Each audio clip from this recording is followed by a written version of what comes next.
So, ayan. Hello. Ang ganap natin today.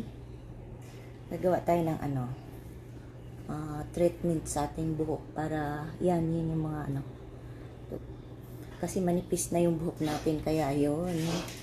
Nagawa tayo ng experiment para sa ating treatment. Para mag-grow ulit yung ating mga buhok na natutulog. So, ang ating gagawin ito, water. Tapos ito, cloves. Ayan. Cloves.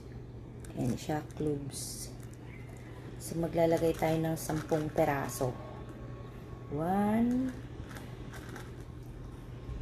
2, 3, 4, 5, 6, 7, 8, 9, 10. Ito, 10. Tapos itong 2 tangkay ng rosemary. Tapos, ang gagawin natin dyan, pakuluin natin ng mahinang apoy. So, yan. Let's go. So, ayan, kumulo na siya. So, ganito ang gagawin, no, mga idol.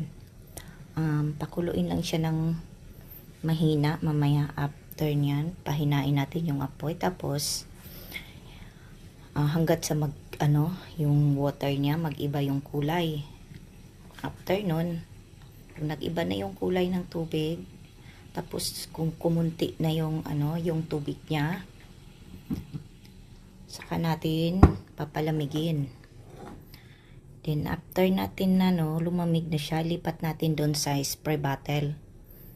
Tapos ang gagawin is pag na siya, nalilipat na natin sa bottle, ayun, ang gagawin natin is i-spray na natin sa ating buhok, tapos i-massage, and then ibabad natin siya ng mga ilang oras, tapos saka magligo banlawan. Ayun.